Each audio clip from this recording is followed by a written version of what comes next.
बिस्मिल्लाहिर्रहमानिर्रहीम। बहुत ज़्यादा लोगों की एक शिकायत आ रही है अगर वो लेटेस्ट अपडेट इंस्टॉल कर रहे हैं अपने XOS लॉन्चर की, जो कि XOS वर्जन 8.5.13 या 8.5.18 अपडेट है, जो कि आपको गूगल प्ले स्टोर से मिल जाती है। अब यहाँ पे मेरे पास ये अपडेट जो है वो इंस्टॉल्ड है, तो मैं आपको जाके इसका वर्जन दिखा देता हूँ। यहाँ से भी ये देख सकते हैं कि आप इसका वर्जन जो है वो 8.5.18 है। इसमें एक जो फीचर है वो रिमूव कर दिया गया है, तो उसकी वजह से बहुत ज़्यादा लोग जो है मुझे बार बार मैसेज कर रहे हैं और कमेंट्स कर रहे हैं मेरी वीडियो के नीचे। तो मैंने सोचा कि एक वीडियो बना के आपको एक्सप्लेन कर दूं कि जो रोलिंग वाला फीचर है उसको आप किस तरीके से वापस ला सकते हैं। तो मैंने ये जो चीज़ है 2 मोबाइल के ऊपर ट्राई की है। कुछ ऐसे मोबाइल हैं जो एक वर्जन है 7.0.52, अगर उससे आपका मोबाइल जो है वो कम वर्जन के साथ आया था तब इस रोलिंग वाले सेक्शन को दोबारा वापस ला सकते हैं। अगर उससे अप वर्जन में वो आपका मोबाइल आया था, अभी जो वीडियो बना रहा हूँ ये मैं बना रहा हूँ Infinix Hot 8 के ऊपर, और मेरे पास जो दूसरा अपना सेलफोन है जो कि है Infinix Note 10 Pro, वो मोबाइल जो आया था वो आया था 7.6.069। तो उस पे मैंने ये ट्रिक अप्लाई किया, लेकिन उस पे अप्लाई नहीं हुई। मैं ये सिर्फ वीडियो इस वजह से बना रहा हूँ कि जिन लोगों का ये ट्रिक अप्लाई होती है, जिनकी, वो ट्राई कर लें, और जिन लोगों ने रोलिंग वॉलपेपर वाला फीचर वापस लाना है वो इस तरीके से वापस ला सकते हैं। इस तरीके के लिए आपको 3 स्टेप की जरूरत पड़ेगी, दोबारा आपका रोलिंग वाला फीचर जो है वापस आ जाएगा। XOS लॉन्चर की ये जो अपडेट है इसको डाउनग्रेड कर देना है, इसको अनइंस्टॉल कर देना है। उसको अनइंस्टॉल करने का क्या तरीका है? बहुत ही सिंपल तरीका। XOS लॉन्चर वाले फोल्डर जो है उसके अंदर चले जाएं और X थीम है इसके ऊपर लॉन्ग प्रेस करें और ऐप आइकन में चले जाएं। तो यहाँ पे आप आएंगे तो आपको टॉप राइट कॉर्नर पे 3 डॉट्स नजर आ जाएंगे। यहाँ पे आपको 3 डॉट्स जो नजर आ रहे हैं, इन 3 डॉट्स के ऊपर क्लिक करेंगे तो आपको अनइंस्टॉल अपडेट्स वाला फंक्शन नजर आएगा। इसके ऊपर जब आप क्लिक करेंगे वर्जन के ऊपर शिफ्ट हो जाएगा।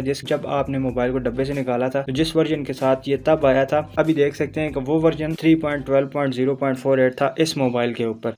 अभी हम चेक कर लेते हैं। अभी भी आप देख सकते हैं कि इसमें कोई रोलिंग वाला जो फीचर है नहीं आया। तो अभी हमने क्या करना है कि 7.0.52 वाला जो वर्जन है उसको इंस्टॉल कर लेना है। तो उसका जो लिंक है आपको मैं नीचे डिस्क्रिप्शन में प्रोवाइड कर दूंगा, उसके ऊपर क्लिक करेंगे तो ऑटोमेटिकली आपका डाउनलोड हो जाएगा। तो ये आप देख सकते हैं XOS लॉन्चर वर्जन 7.0.52, तो ये वाला जो है आपने इंस्टॉल कर लेना होगा। इंस्टॉल जैसे ही करेंगे आप तो ये रोलिंग वाला फीचर वापस आ जाएगा। अगर आपका इंस्टॉल नहीं होता तो आप 7.0.50 भी इंस्टॉल कर सकते हैं, उसमें भी रोलिंग की जो फैसिलिटी है वो अवेलेबल। ये 2 वर्जन है, इन दोनों वर्जन के आपको लिंक जो डिस्क्रिप्शन के अंदर मिल जाएंगे, तो आपने उनको ट्राई कर लेना है। अभी मैं आपको दिखा देता हूँ कि तो अभी हमारे पास जो है वो 7.0.52 जो वर्जन है वो इंस्टॉल हो चुका है। अब मैं स्क्रीन के ऊपर लॉन्ग प्रेस करता हूँ तो मैंने विजेट्स के ऊपर क्लिक किया है, तो पहला आपके पास जो है रोलिंग वाला फंक्शन वापस आ गया है। तो इस तरीके से आप जो रोलिंग वाला फंक्शन वापस ला सकते हैं और इसको यूज कर सकते हैं जैसे आप पहले यूज करते थे। उम्मीद करता हूँ कि ये वाली वीडियो आपको पसंद आई होगी और आपके लिए हेल्पफुल हुई होगी, उन लोगों के लिए खास तौर पर जो रोलिंग वाला फीचर वापस लाना चाहते हैं। अगर आपको वीडियो अच्छी लगे तो वीडियो को लाइक लाजमी कीजिएगा। मजीद ऐसी वीडियोस के लिए आप मेरे चैनल को सब्सक्राइब कर सकते हैं। मिलते हैं अगली वीडियो में किसी नए टॉपिक के साथ। तब तक के लिए मुझे टेक टिप्स से इजाजत दीजिए। मिलते हैं अगली वीडियो में, तब तक के लिए अल्लाह हाफ़िज़।